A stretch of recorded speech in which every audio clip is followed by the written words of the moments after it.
World Series 2025. Can you call it a heartbreak? Toronto Blue Jays season ends in devastation, but not before mesmerizing fans and unifying an entire country. The Toronto Blue Jays have been hunting for a World Series title for 32 years, and they will keep hunting, even through a shattering loss to the Los Angeles Dodgers.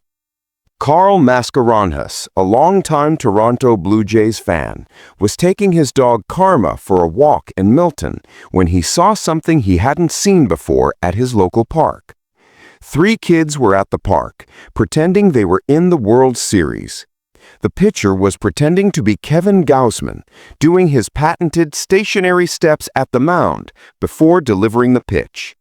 He released the ball for a perfect strike that was called by the catcher pretending to be Alejandro Kirk. This is how a Toronto Blue Jays team that reached the World Series inspired. It was a magical ride for Canada's team, from under .500 in late May to AL East winners ahead of the New York Yankees in September. It wasn't to be at the final hurdle, losing Game 7 of the World Series 5-4 to the indomitable Los Angeles Dodgers. This particular Halloween weekend was one of a country in unison, everyone racing through their daily chores to make sure their undivided attention was directed to Game 7 of the World Series. There was no bigger priority for 8 p.m. Eastern on this Saturday night. The Blue Jays had been hunting a World Series title for 32 years and will remain on the hunt. Major League Baseball is a more exclusive playoff club than other leagues like the NHL or NBA, making the task of getting back to the summit that much more difficult. Then there's the aspect of playing in the AL East, where Toronto is going up against storied franchises like the Yankees and Boston Red Sox year after year. Over the course of this 32-year drought, the Yankees have made the playoffs proper, not including the wild card game, 24 times and won the World Series 5 times. The Red Sox have reached at least the Division Series 14 times and won the World Series 4 times. This hallowed year of 2025 for the Blue Jays marked the 3rd time they got to at least the ALDS. Those fabled teams of 2015 and 2016 got as far as the ALCS, but no further. Still, the memories from those postseason runs continue to live on.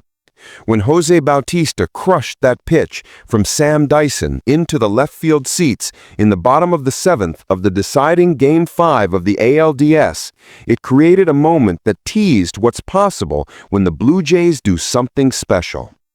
Jose Bautista had a great career in Toronto, but that moment single-handedly elevated him to legend status across the country. His bat flip has been made a mural in downtown Toronto. His ovation when entering the field to throw the first pitch before Game 6 of the ALCS was deafening. I really understand how much they love us, how much they support us, how much they want us to succeed, Gausman said. If you play well in Toronto, as you've seen, all those guys from the 2015-2016 teams coming back, throwing out the first pitch, like those guys are legends. So I think this city really loves their athletes, and especially if you give them something to be proud of. So we're ecstatic. The love that they give us, we feel it out there, and they have turned this place into such a crazy environment, such a fun place to come to work every day. And really, you drive around this city right now, it's electric. Kevin Gausman, pitcher, Toronto Blue Jays. Everybody's talking about the Blue Jays, and they're fired up for us, and we're excited to go out and put on a good show for them. The Blue Jays put on a great show, earning the respect of not only the Dodgers, but baseball viewers worldwide. This Game 7 was one for the ages, Toronto coming within 2 outs of victory in the top of the 9th, and then within 90 feet of tying the game with 2 outs to play with in the bottom of the 11th. Guerrero Jr. never came home, and that will hurt for a long time. What will emerge over time are the memories of Bo Bichette's 3-run home run in this Game 7, George Springer's 3-run blast in Game 7 of the ALCS, and the absolute battering of the Yankees in the ALDS. This team provided so much for Canada to harmonize and rally around, and didn't deserve such a heartbreaking fate. I was in Vancouver. I was watching with my dad. I really started watching baseball when they made that run in '92. I was all caught up in the fever of it. It was a nice thing to do with my dad, but now also with my kids. Kids started playing baseball, found something in common, so it's a great thing to be a part of. Kevin booked the flight from Vancouver to Toronto once the Blue Jays took a 3-2 lead in the World Series. He coaches his kids' baseball team and would have loved to bring his wife and kids along with him, but for the exorbitant prices. When asked what this victory meant for the country, Kevin got a little emotional when grasping the magnitude. I think that's really hard to put into words. It's great to witness in person, but I think it's something great across Toronto and Canada. It's unifying, I think, and also important for baseball. It's great to witness in person, but I think it's something great across Toronto and Canada. It's unifying, I think, and also important for baseball. Kevin, Blue Jays fan from British Columbia. I think the Blue Jays have had a tough time for a number of years, and baseball is waning. I coach my kids' baseball teams, and we've seen registration dwindle and dwindle in the past 2 to 3 years, and I think this would pick it up. The most heartwarming aspect of the Blue Jays' run to the World Series has been the friends made along the way.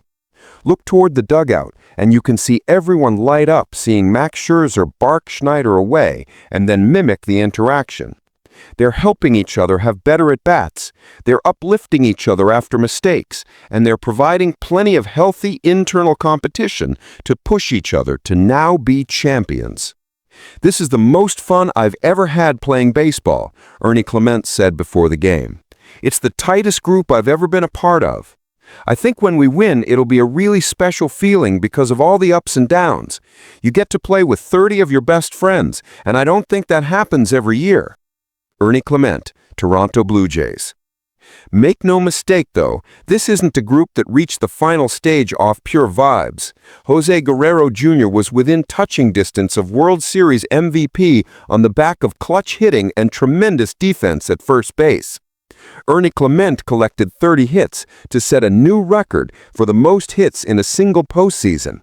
Trey Yesavage became the first rookie to have multiple games with at least 10 strikeouts in the postseason. Max Scherzer is a 3-time Cy Young Award winner and delivered when it mattered most in Game 7. Kevin Gausman was outstanding. Dalton Varsho plays center field as well as anyone. George Springer was signed for his playoff pedigree as a World Series MVP and champion, and further enhanced his reputation despite battling all sorts of aches and pains.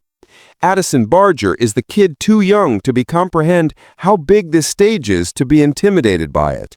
He hit the first pinch hit grand slam in World Series history. All those names, and there's still Alejandro Kirk, Shane Bieber, Chris Bassett, Jeff Hoffman, and Andres Gimenez, who all had big moments. The bottom of the order has been better than any other team in the postseason. And then there's Bo Bichette. He missed the ALDS and the ALCS. He did everything to be back for the World Series on a bum knee, even floating the idea of moving to second base from his customary shortstop to fit better into the team. People have come in from Ottawa, New Brunswick, British Columbia, and more, all in anticipation of a moment they have been craving for 32 years.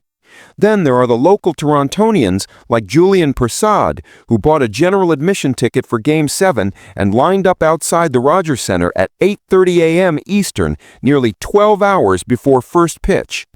The plan was to be at the front of the line when the gate opens and race through the stadium to save seating for his family. Prasad was 5 years old when the Blue Jays won in '92 and has no real memory of it. Now he has a moment with his wife, also a die-hard fan, and 4-year-old son that will live long in the memory. I'll remember it forever. More importantly, I'm hoping it becomes a core memory for my kid and he becomes a Jays lifer as well. Prasad, Blue Jays fan.